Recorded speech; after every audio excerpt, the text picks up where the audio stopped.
T.J. Watt, not ruined at all by being a member of the Steelers. I remember when they drafted him in the first round several years ago. It felt perfect. It was one of those things where I really hadn't thought about T.J. Watt at the Steelers, but when you hear it called out, it's like, boy, this is going to work. Duh. And it worked well. Yeah. And it worked so well that he got to 21.5 sacks last night, one short of the asterisk Michael Strahan record because the 22.5 sack was a fake and a phony and a fraudulent sack, and the passage of time does not change the fact that Brett Favre deliberately gave him that sack. So T.J. Watt has tied Michael Strahan in my mind. Here's Watt talking about where he stands after getting 4 sacks last night against the Browns. First year or two, I used to do big individual goals, X amount of sacks, TFLs, all that stuff, but it adds too much pressure. You start chasing and all that stuff, and now it's just trying to affect every game the best that I can, prepare, and it's been working for me, so I'm not really looking at goals like that anymore, just trying to be a game wrecker. Oh, he is a game wrecker. And look, somebody talked earlier this year about the difference between pressures and sacks. I think it was Bill Belichick. The sacks can't ultimately be controlled. All you can do is get yourself in the vicinity of the quarterback. Right. The sacks will come. Sometimes they come, sometimes they don't. And it's frustrating when you get close and you don't get the sack. But just keep getting close. Just keep doing what you can to get close. And sometimes the planets line up, sometimes they don't. And this year they have lined up repeatedly for T.J. Watt, and last night they almost lined up to the point where he overshadowed Big Ben Knight in Pittsburgh by breaking the single-season sack record. I know. Well, there was a part of me that was kind of, rooting for it, because of what you said, so there would be no asterisk. So you could just go like, man, get one more sack and tie Michael Strahan. And now we could go, they both got 22.5 sacks in a 16-game season. No, that would have been cool. One got no. He did not get 22.5 sacks. I know. Jared Allen got 22. Justin Houston got 22. That's the real record. Yeah, in a lot of ways, yes. Brett Favre, yes, that was not. It was not cool to the rest of the history of the NFL that Brett Favre did that. But either way. Like T.J. Watt, you said it. It's special. Brett did it for Uncle Rube. Maybe that's the explanation. Maybe he did. He affects the game in so many ways, and what he does. I mean, you're funny, but he really is just like, just the hustle, the pedal to the metal every play, let alone just the great physical ability. I mean, strength, speed, ability to bend and turn the corner. Unbelievable, quick, powerful hands on some of those sacks. Also, like he kind of just said, affecting the game and the broader picture. I mean, first off, how many times did the defensive line realize that, Baker Mayfield's going to throw the ball, and he's got that long windup that's so deliberate, they timed it out and batted balls down. That was another issue last night for Baker Mayfield on the offensive side of the ball. But, Watt doing that like we saw in the clip there. He's just a phenomenal football player, and let alone he's not just a pass rusher. You can drop him into pass coverage in that 3-4 scheme, and he can do a lot of stuff that way. He is, awesome. He really was. That was an amazing performance last night. I should have mentioned Mark Gastineau as well. He was the original 22-sack guy back in 1984.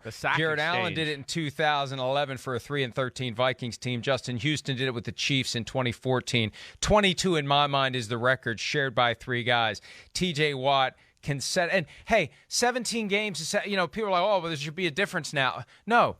When it went from 14 to 16, nobody ever said no difference, boo. Right. The size of the season is now 17 games. So the single-season records eventually will adjust to 17, just like they'll adjust to 18. It's never going to be more than 18. I'd be stunned if it is. Watch, it'll be 20 someday.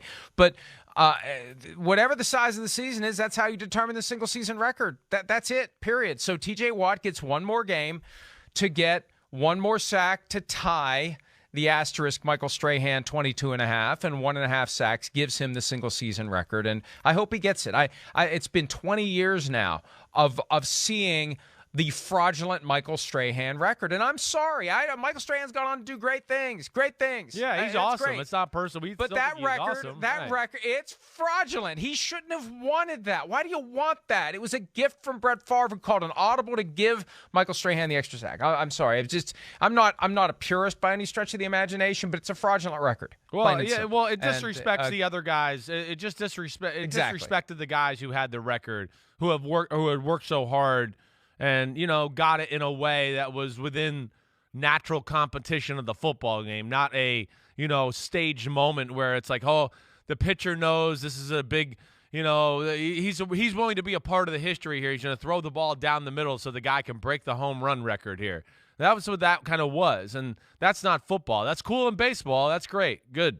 But that doesn't go down in football. That's where, it's a little flawed, certainly that way. But, man, T.J. Watt, just what an unbelievable year by him. It really is. And also added to that, he hasn't even been totally healthy and missed games. I think that's, you got to remember that aspect too. That even makes it, that much more special.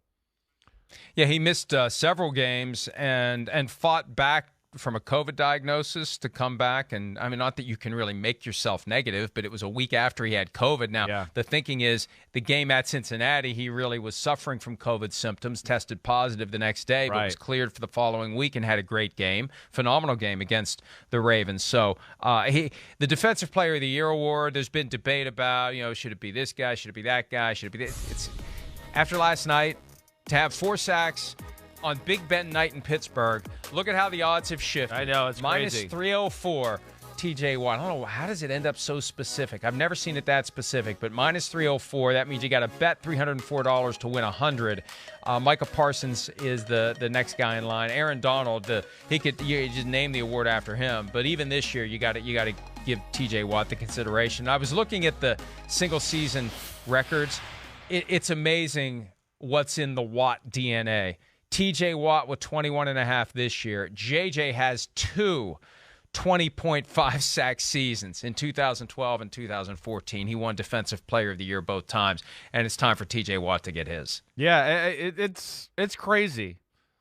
I know I don't know. I mean, it's hard to argue, I guess, right now. Michael Parsons had such a phenomenal football year. He really did. He's affected so many games, and it is, in my opinion, the most important single player on that Cowboys defense for their turnaround on that side of the ball and for their turnaround as a football team. That's where it's a tough one. Yeah, he doesn't have those sacks to match up that way, but man, as far as throughout the season, I do think Michael Parsons has affected the games every bit as much as T.J. Watt is here. So this is an interesting discussion. Yeah, he's not going to have that big number there.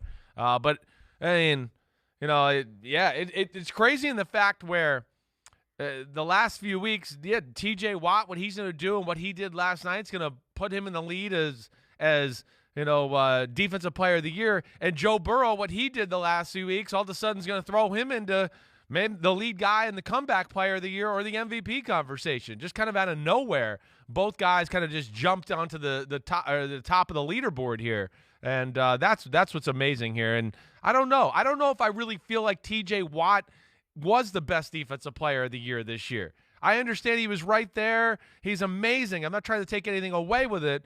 But, man, there was so many weeks I've come away where Michael Parsons was more of the story of the week as far as the defensive player. He'll get Defensive Rookie of the Year, and he'll be defensive. If he can keep it up, he'll get his hardware. This year, 21.5 sacks in 14 games for TJ Watt. Yeah, I know. That's amazing. That's amazing. Fighting through injury all year long for the most part.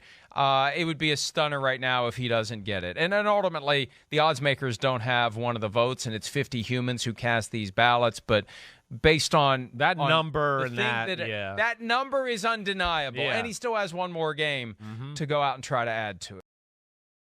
Hi, I'm Mike Tirico, and thanks for watching.